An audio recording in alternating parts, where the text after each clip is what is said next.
నాది అంటే కిరాయితనం, మాది మాది అంటే పరాయితనం, మనది మనందరిది అంటేనే మనతనం, మంచితనం, మగతనం అని. సో మనది మనది మన మన AB6 మనం మన మన వేదిక అని మనం ఫీల్ అయితేనే నిజంగానే ఒక బ్రహ్మాస్త్రంలాగా ఈరోజు ఇది మన ముందుకెళ్తోంది. అనేకమైనటువంటి ఒక వృత్తుల్లో కూడా ఒక బ్రాహ్మణ మన కూడా వెళ్ళారు. కొంతమందికి అర్చకాలు, కొంతమందికి వేద చదువుకోవడం, కొంతమందికి కర్ణికం చేయటము, కొంతమందికి ఇంకా రకరకాలైన, కానీ అందరూ ఒకటే. వాళ్ళ ఒక సంబంధించినటువంటి ఒక వృత్తులు వేరే ఉన్న శాఖలు ఇవన్నీ వేరే ఏర్పడినాయి, కానీ ఆల్ బ్రాహ్మిన్స్ ఆర్ వన్ అనే విషయాన్ని మనం అందరం కూడా గుర్తుంచుకోవాలి. రెండోది, ఇంతకుముందు మాట్లాడుతూ చాలామంది గతంలో అర్చకులకు వంశపారంపర్యంగా ఉండే మళ్ళీ అది పునరుద్ధరించాలని చెప్పేసి కూడా డిమాండ్ ఉంది. అది మంచి ఆలోచన, తప్పకుండా నా మద్దతు దానికి ఉంటుందని చెప్పేసి కూడా మీ అందరికీ తెలియజేస్తూ ఉన్నాను. మూడోది, ఈరోజు మన ఒక దేశంలో ధర్మం నిలుస్తేనే దేశం నిలుస్తుంది. చాలా దేశాలు కూడా ఈరోజు అనేకమైన సమస్యలు ఎదుర్కొంటున్నాయి. దానికి కారణం ఏంటంటే ఆ దేశంలో వాళ్ళకు ఉన్నటువంటి ఒక ధర్మం కానీ, వాళ్ళకు ఉన్నటువంటి ఒక మతం కానీ, వాళ్ళకు ఉన్నటువంటి ఒక సామాజిక పరిస్థితులు వాళ్ళని ఐక్యంగా పెట్టలేకపోతున్నారు.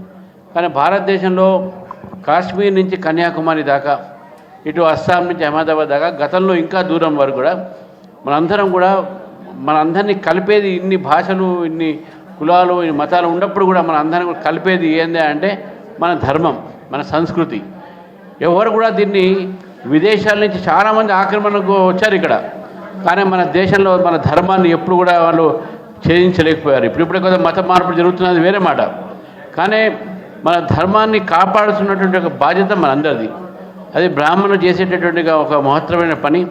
అందుకే వారిని ఆదరించి ఈరోజు ధర్మంని బతికించాల్సిన అవసరం ఉన్నది, ధర్మాన్ని ముందుకు తీసుకుపోవాల్సిన అవసరం ఉన్నది. ధర్మం ఉంటేనే దేశం ఉంటుంది అనేది ఒక ఆలోచన మనందరికీ ఉండాలని చెప్పి తెలియజేస్తూ, ఒక కృషి వలన ఈరోజు చాలామంది ఎంప్లాయీస్ కానీ, డాక్టర్స్ కానీ, అడ్వకేట్లు కానీ, వీళ్ళందరూ కూడా ఒక ఏకవేత్తలో వాళ్ళందరూ కూడా కలిసి పనిచేసేటటువంటి అవకాశం కూడా సుధాకర్ గారు కలిగించారు. AB6 శ్రీకాంత్ గారు, వారు చేసే సేవను కూడా మనకు గుర్తించాలి. వారు చేసిన టీవీ ఛానళ్ళు కానీ మన సమస్యల గురించి అనేకమైన విషయాలు చెప్తూ ఉంటారు, మాట్లాడుతూ ఉంటారు. కాబట్టి వారికి కూడా నేను ప్రత్యేకమైనటువంటి ధన్యవాదాలు తెలుపుతూ, ఈ అవకాశం ఇచ్చినటువంటి ఒక మిత్రులకు అందరికీ ధన్యవాదాలు తెలుపుతూ ముగిసిన. భారత్ మాతాకి జై.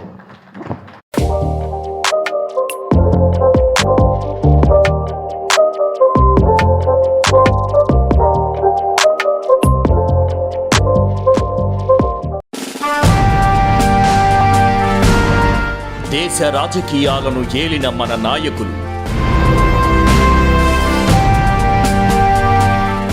సంస్కరణలు చేపట్టిన మహానుభావులు,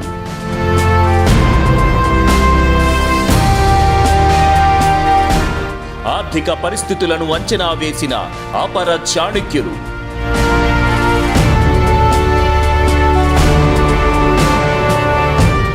ఆ స్ఫూర్తి, ఆ ప్రేరణ ఈ తరానికి ఆదర్శం.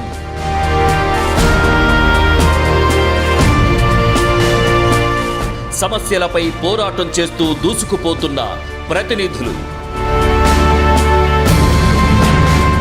అన్ని వర్గాల వారితో మమేకమవుతున్న మన వాళ్ళు, ప్రజా ప్రతినిధులుగా ఎదుగుతూ రోల్ మోడల్గా నిలుస్తున్న యువనేతలు, మన లీడర్ మీ AB6 న్యూస్లో ప్రత్యేకం.